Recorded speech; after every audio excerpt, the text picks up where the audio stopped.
Wagwan guys, let me gist you about a Hollywood movie that felt like an entertaining business school. It is called The Wolf of Wall Street. And even though as freelancers, entrepreneurs, business owners, founders, and 9-to-5ers, we are not trying to make money the illegal way like the guy in this story, but there is so much to learn from how everything played out for him in this movie. Honestly, even if you've not seen the movie, don't worry, I will break it down like I'm telling you about that Yahoo guy on your street who made crazy money then lost it all. So in the movie, there is this guy called Jordan Belfort. Normal guy like you and me, very hungry to blow. His specific dream was to make it big in the financial world. He got a job as a stockbroker. I mean, he was helping people buy and sell shares in companies, you know, like when somebody invests to buy a share of MTN, Unilever, Oando, Dangote, and other companies like that in Nigeria.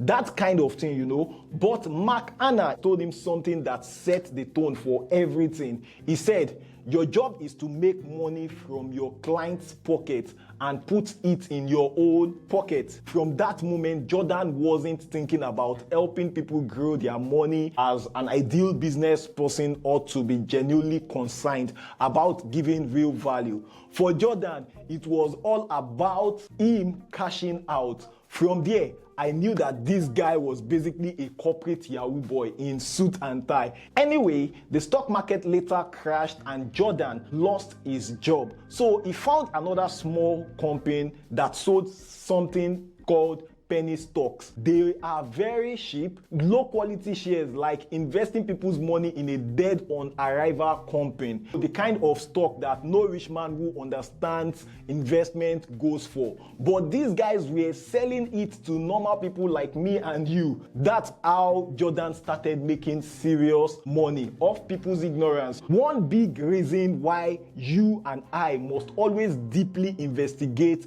before investing, because of people like Jordan. Jordan made so much money that something clicked in his mind, and that is how he started his own company, as you should do when you find a business model, a legit one, that actually works, that you are sure that you have access to the resource to execute. Jordan called his business Stratton Oakmont. Then guess who he hired?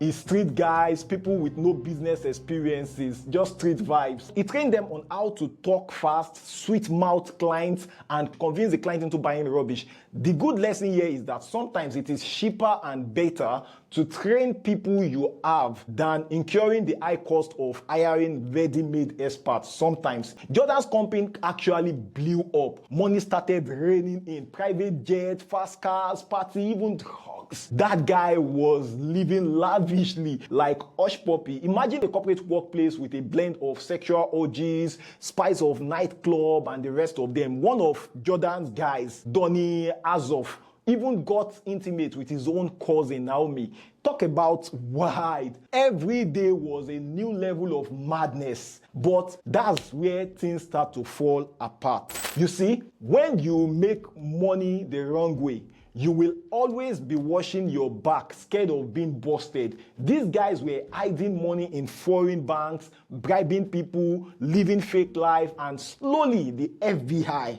started observing them closely.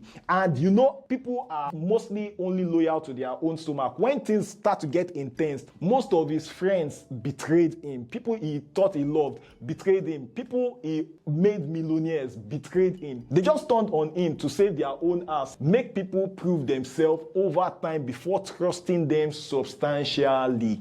Jordan was later arrested actually. All the money, all his fame, everything gone. But here is what surprised me the most. After prison, the guy started fresh. He used the same skills, how to speak, how to sell, but this time he used it to teach people how to do it the right way. Many Yahoo guys out there have the tech skills and capital to start legitimate business and stop scamming people. For Jordan, even though the guy lived wide, the skills that he had was actually solid. So if you know how to sell, if you know how to talk to people, if you know how to bring value to people. You would never actually be broke if you know how to leverage it the right way. Also, in business, or let me say in life generally, your bank account may be low today, like Jordan at some point, and empty. But if you take the right direction and you keep learning and improving that right direction consistently, over time, you can start again. You know, it is actually worthy of note that our financial life actually comes in boom and bust. So yeah, The Wolves of Wall Street is not just a movie for vibes. It is full of lessons on sales, confidence, greed, and bouncing back. You know, Jordan was a sweet-talking Yahoo boy in suit, but he also shows what happens when you chase money without control. And that is where contentment actually comes to fore. By the way, if you haven't seen the movie and you are planning to watch it, maybe based on my talks now, please let me mention to you that it is not a family movie at all. And one last interesting thing, while the story is about Jordan Belfort, the character in the movie, I learned that the guy who actually financed the film, Jolo, was later discovered to be involved in one of the biggest financial scandals ever, which is not something I like, as I believe that however challenging things can be, money can be made legitimately. Like this video and subscribe to this channel, as I share tutorials on multiple ways to make money online and offline, from Upwork to YouTube to remote jobs to e-commerce and so on. So please subscribe if you've not. I would see you in the next video. Bye-bye.